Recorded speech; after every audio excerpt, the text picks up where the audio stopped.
Welcome, mademoiselles. Today is Thursday. It's one day before Friday, and Friday is the start of the weekend. I'm not sure why I had to point this out. What I have to point out, however, is that now that I have let out some of my triggeredness from yesterday, which I hope is gonna stay buried for a while at least, now we can continue our journey. Given the sad, sort of gloomy and rather depressing state of the game, we can just hook ourselves up to some hopium and start wishing for a better future.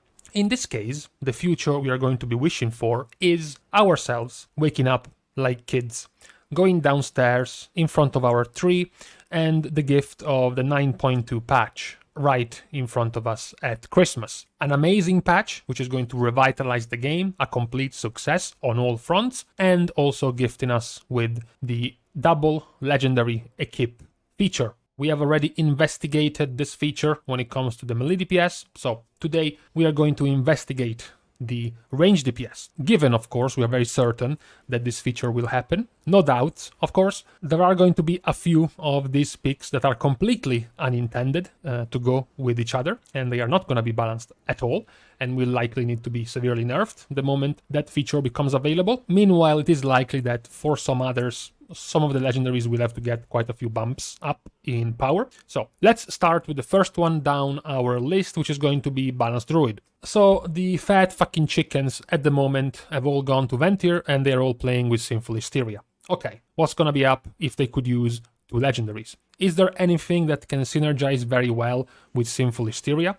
This legendary is the one that buffs your Ravenous Frenzy. So it's a very short period of time, it's just 20 seconds, you're gonna be extending it to almost 30 seconds. It's very, very tiny, once every 3 minutes. So the legendary that you want to pair with this one needs to do something in this little, so to speak, time frame. Well, there isn't really too much, unfortunately. A few things might come in handy, but not really specifically for this session of high burst that you want to have as a druid. Primordial Arcanic Pulsar doesn't really line up with when you want to use Ravenous Frenzy. It's not that the astral power you're spending is gonna wait until you can line up this with Ravenous Frenzy, so you can have a longer lasting celestial alignment. There is also the multi-nerfed, at this point, Balance of All Things.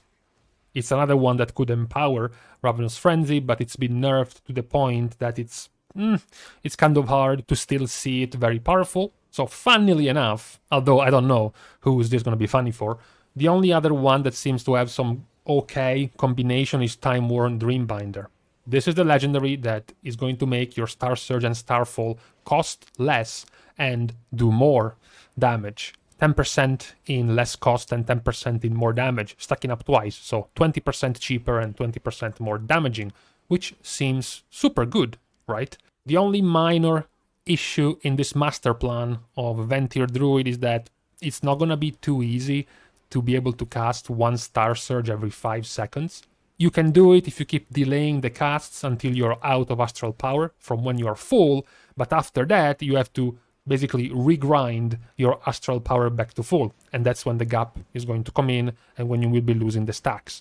It might still be, though, the best possible option for Druid if it's staying Ventir. I was actually thinking about a pretty neat combo if you were still Night Fae, which was using Convoke the Spirits with Celestial Spirits, which would bring then the cooldown down to 1 minute, and then it would work pretty nicely together with Primordial Arcanic Pulsar, because you would be able to proc this effect, this 300 astral power spent, every once a minute, at least, which means you would be able to make this line up with your newer, shorter cooldown of Convoke the Spirits. So that could also be pretty cool of a combo for druids. Now, when it comes to hunters, to be fair, there isn't as much of a coolness when it comes to combos.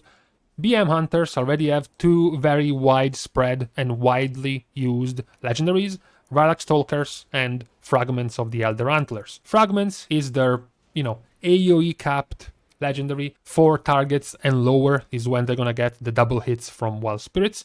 For the record, this was pretty much what hunters had been doing since Shadowlands started. Wild Spirits was bugged and it was almost always double hitting, and this is what was hotfixed in 9.0.5.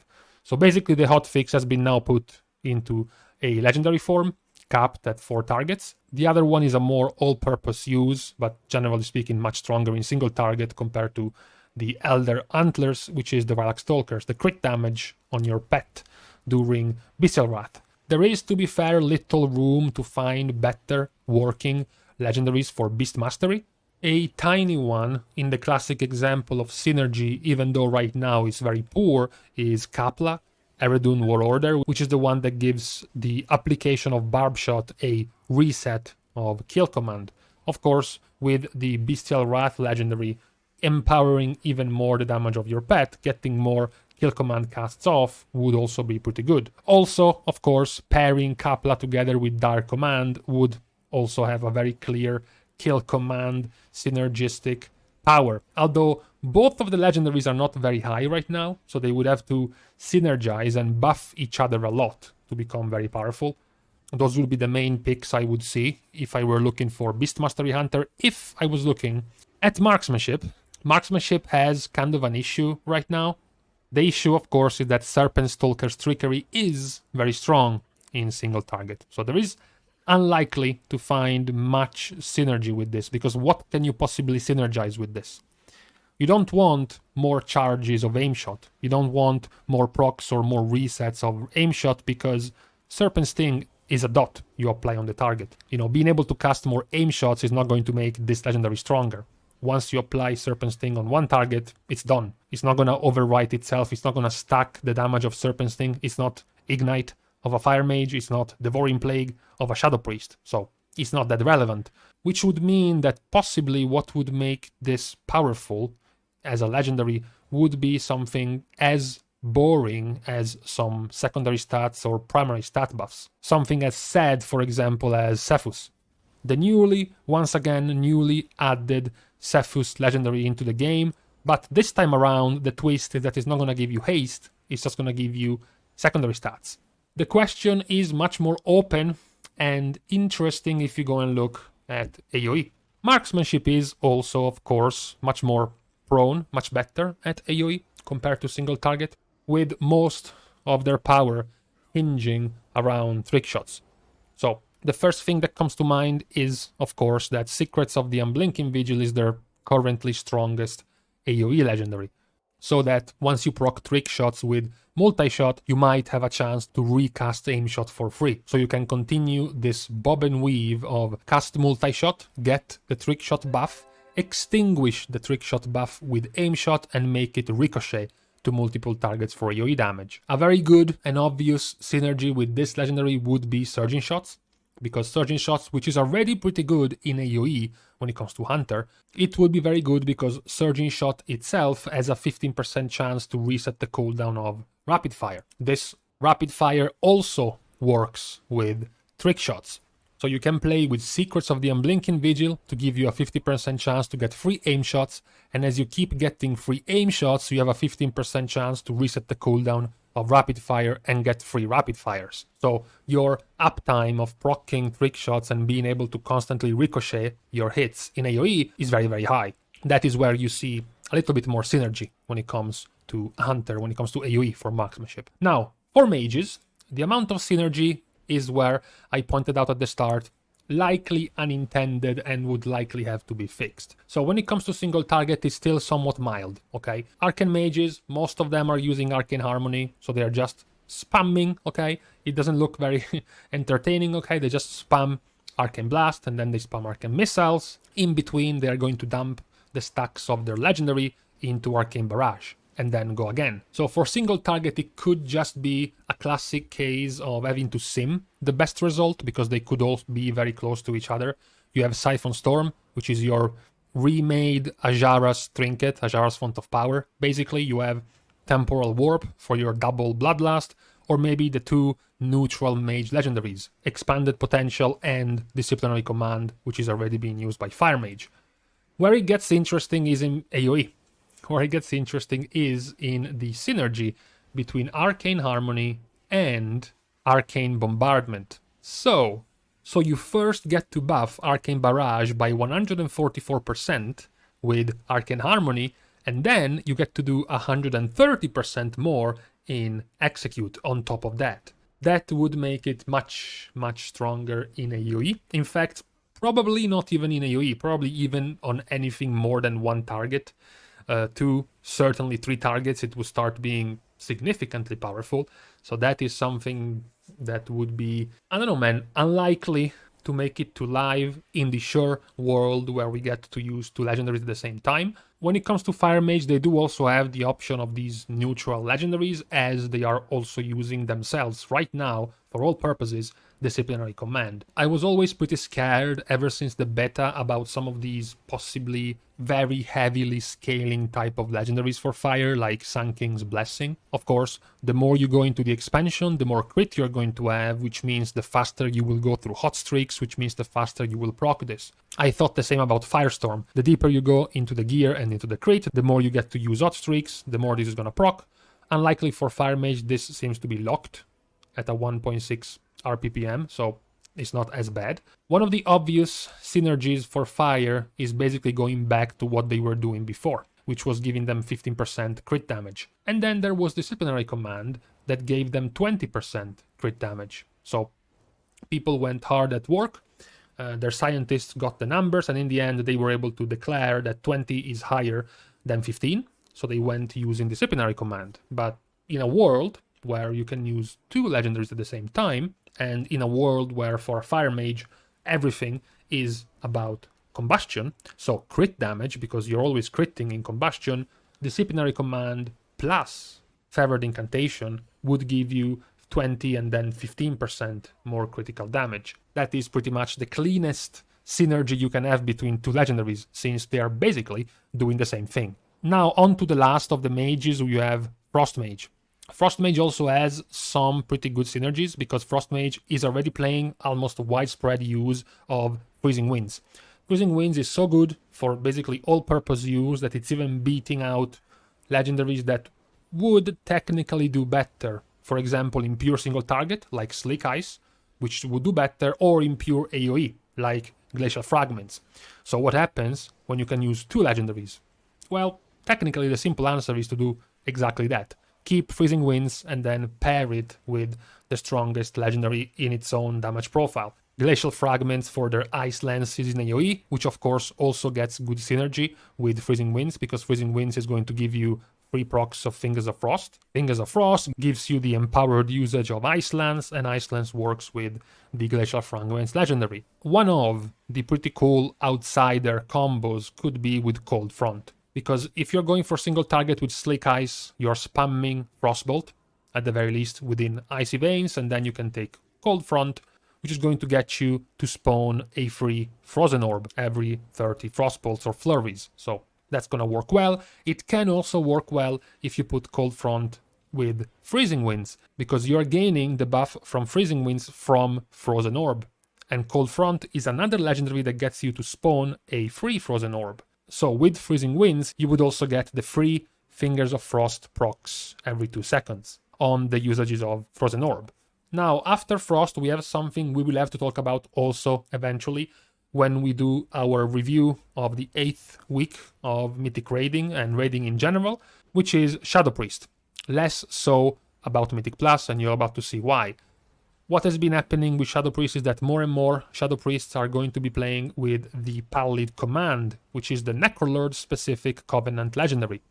It was a sad situation up to this point, which is the fact that Shadow Flame Prism was previously a very powerful legendary used by all Shadow Priests. And by previously, I mean basically the beta. Then it was nerfed, very nerfed, to the point that nobody was using it. And then it was buffed, to the point that it was now good in AoE and used by Shadow Priests in Mythic Plus. Then it was buffed again, to the point that it became the main all-purpose used legendary for all Shadow Priests, because it was already the strongest in AoE, and with the continued buffs, it also became simply the easiest and strongest to use in single target or 2 targets as well. Now at least there is a contender. Now at least there is something to take on not complete AoE pulls, which is Pallid Command. Now this guy that spawns from Pallid Command, this Rattling Mage, is actually a pretty big Chad. when you think about it. If you take Unholy Transfusion, which is the Necrolord ability itself, and Pallid Command, it's basically easily the second highest damage ability, basically, for Shadow Priest, outside of their main spender, Devouring Plague. So that is pretty impressive out of a single legendary and a Covenant ability. Of course, it doesn't have as strong of a use in Mythic Plus, because the power of the add powers up by how many enemies are being hit by allies. Of course, in raids, you have 20 people to smack the enemies, so the damage buff of your helper scales up much more quickly than if you were in Mythic Plus with just 5 people. So it is a point where these two are basically so much stronger than the rest, than the competition, that it feels difficult to find some possible opportunities for other niche legendaries, unused legendaries to have some synergy and grow in power. Now, where there is some synergy, especially on the niche legendary, is in Elemental Shaman. So Elemental right now, to make it clear, is using Windspeaker's Lava Resurgence for single target and Echoes of Great Sundering for AoE. How do they pair up with other legendaries, and how could they do better if they could use two of them at the same time? When it comes to Echoes of Great Sundering, there is no niche, there is no special hipster underground combo that could take away this legendary from AoE. There is one, however, that has gotten to much higher power now that Elemental has gone over to Nightfey. We pointed out the switch to Nightfey was basically Elemental saying, I'm not even gonna pretend I care about single target anymore, let me just go full AoE, who cares? Seeds of Rampant Growth is very powerful in AoE. Not just because of the damage it does. As a matter of fact, it's not really because of the damage it does. It's thanks to two things: the crit chance buff and the elemental cooldown. Now, Fey Transfusion ticks of damage 7 times, okay? So 4% crit 7 times, that's 28% crit for 15 seconds, which is massive, you will agree. On top of getting 28% crit for 15 seconds, you also get a cooldown reduction of 42 seconds on your Storm Elemental that you play in Mythic Plus, putting your Elemental at a lower than 2-minute cooldown. And Fey Transfusion also has a 2-minute cooldown, which you can lower with the Conduit to, 140-ish. So you get into a situation where you can line up those two abilities very, very well, pop out your Elemental, you can use Fey Transfusion, get the massive crit buff and go to town. This is pretty much unbeatable when it comes to AoE combos for Elemental. For single target, of course, you have less of a use of this combo. You can go for Windspeaker's Lava Resurgence, and in here we have one of the niche legendaries that could gain much more value, which is Deeply Rooted Elements. 7% chance to proc Ascendance whenever you Lava Burst.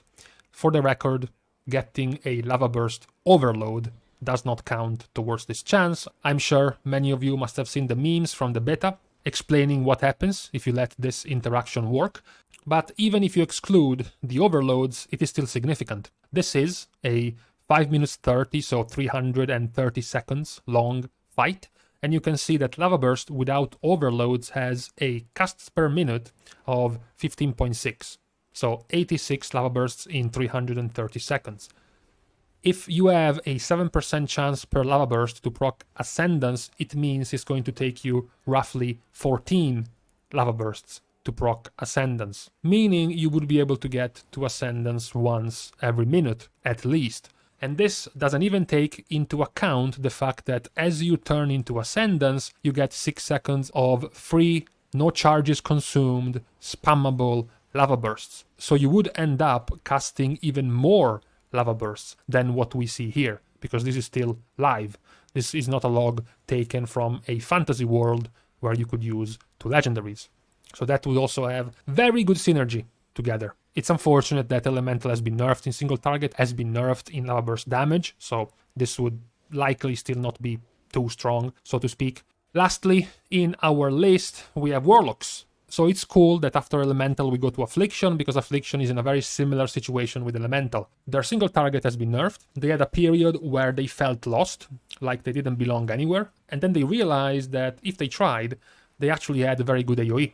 So that's what they started gearing towards. This came in the shape of the Kain Soul Satchel, which is their Night Phase specific legendary, giving them basically 20% haste and crit whenever they use Soul Rot once a minute. Meanwhile, when it comes to pure single target, they would go back to Malefic Wrath, one of the two legendaries they were using before. One of the always possible, viable, very good background, solid damage legendaries that many, actually all of the Warlock specs, sort of juggled back and forth and used sometimes is Relic of Demonic Synergy. So the random proccing 15% to 10% more damage on them or their pets. That's something they can always use. So it could be a pretty good sidekick. It would be a pretty good support to the other strong legendary you're going to be using, either in single target or in AoE. One that Affliction could also use in AoE is the Wrath of Consumption, something that has not been used very often. You know, the possibility of getting all the way up to 30% dot damage in Mythic Plus, for example. That's basically what you would want this. Could be a thing. This one is not strong on its own. You know, it cannot carry a single legendary slot on its own, but maybe paired with another legendary, it can kind of work as a right hand, perhaps. Then we have Demonology, who kind of has the opposite problem. They are the ones that are chads in single target, and they have a little bit more trouble doing AoE. So what they use, of course, is Wilfred's Sigil, because what they care about is getting as many usages of Demonic Tyrant as possible, right? Because the Tyrant is kind of a chad, right? It's gonna do quite a lot of their damage. So, first of all, you're like, okay, find me some other legendaries that reduce the cooldown of the Tyrant. Or, because the cooldown here is reduced based on soul shards being spent, find me other legendaries that make me spend more soul shards, right? This way, I get even more cooldown reduction on my Tyrant. Unfortunately, there isn't much available to Demonology for making this happen. There is one, if it works like previous expansions and previous tiers, this type of interaction, which is Forces of the Horn Nightmare. And it's already decent on its own in single target. What would make this pretty strong is if the free cast of the second Hand of Gul'dan that gets cast also counts towards soul shards spent. This happened before, for example, with Paladins, consuming a free cast, a free usage of a finisher with Divine Purpose, still counting as 3 Holy Powers spent, for example. So if this worked in the same way, getting to double cast Hand of Gul'dan would double spend soul shards, and therefore making your Tyrant up and available more often. If this didn't work, in AoE, you could go for Implosive Potential, still. It's not as popular as your Demonic Tyrant CD, but it's still used sometimes, so you might want to, you know, put them together. Or maybe perhaps in a world where you drop your Tyrant cooldown legendary, you could go for a very funny Forces of the Horn Nightmare together with Implosive Potential, because Hand of Gul'dan is what spawns the imps. So you take a legendary that double casts Hand of Gul'dan and double casts the imps, which allows you to get much more power on your Implosive Potential. That would be pretty cool. The last of the specs of all the ranged DPS is going to be Destruction. So Destruction is a very neat legendary, is one of my favorite legendaries in terms of flavor, which is Cinders of the Ajakir. The reason why I think that is because it smoothens the spec. It makes it play faster, it makes it play better and nicer. You know, you might have a legendary that gives you 50% more damage on an ability, or maybe it makes it crit more. It doesn't really change your rotation. It doesn't really change what you're clicking, what is happening. It's basically just bigger numbers, but not much is changing. This type of legendary, on the other hand, makes everything smoother. So it's a very cool legendary. Props for Destrolox for this cool legendary. It would likely still be used in single target purely because of how vital it is to the whole rotation. It might be paired, as I pointed out, one of the already used backup, you know, right-hand legendaries like the Relic of Demonic Synergy, perhaps something like the Embers of Diabolic Raiment for the generation of shards with Incinerate, or maybe simply to get their Infernal cooldown shorter. There isn't anything particularly synergistic with Destruction if you put it next to the Cinders of the Ajakir. Where we do have synergy, on the other hand, is in AoE, which is also kind of good because Destro's AoE is not the be-all and all, we can say. Destro, even in Mythic Plus, tries to go for Wilfred's Sigil many times, simply because one of their main ways they have to AoE properly is the Infernal. their Rain of Fire AoE, maybe their spreading of Immolate AoE is kind of shit. What gives them the big kicker in AoE is the Infernal, so they want it out more often. Now what they can do, which is really cool in Mythic Plus, if they are given to Legendaries, is being able to put Embers of Diabolic Raiment together with the Wilfred Sigil. So, what do you have? You have something that doubles the generation of shard fragments with Incinerate. Then you take Fire and Brimstone, which makes Incinerate hit all enemies around your target and generate 2 extra soul shard fragments per each additional enemy hit. And remember, you have a legendary which also makes you earn 100% more fragments. And finally, you take Reign of Chaos, which makes you have a 15% chance to spawn an additional mini Infernal whenever you consume a soul shard. All of this, of course, as you are giga reducing the cooldown of your main Infernal because of all the soul shards you are spending. You are going to be able to incinerate something like 6 targets, immediately filling up the soul shards bar, dropping Rain of Fire to dump them, re-incinerate, redrop Rain of Fire, and consume soul shards at an insane pace, to the point where your Infernal can borderline be up every 20 or so seconds. That is also, by the way, very likely one of the, let's just say, not believably intended synergies that are going to happen in the case of being able to equip 2 legendaries at once. So with this, we have gone over all of the ranged DPS specs. We have gone through the melee one, now the ranged one. What's left is tanks and healers. That's gonna be a little bit more interesting and possibly up to interpretation, because of course it's much less about damage and much less about very clear numbers and much more about possible ideas of what you want from your tank. More defense over time, more defense for a big cooldown. Maybe you still want more damage as a tank for Mythic Plus. Same goes for healers. Do you want a stronger big cooldown, stronger throughput over time? Do you care about more damage from Mythic Plus, etc, etc? So there's gonna be more room and more window for options for those 2 roles. But for now, we can stop here. Let me guys know about any other possible 217 IQ combos that have gone missing, something you have been thinking about that could be really cool to put together when it comes to ranged DPS. I'm sure a bunch of them have slipped by my watch. Thank you guys for watching. If you want to continue supporting the channel, like, comment, follow, subscribe, donate, sign up to my church, send me signed letters, and all of that stuff. See you guys soon, and in the meantime, yesterday I was baited again, but this time seems like the chill has finally come, and I'm not afraid of jinxing it.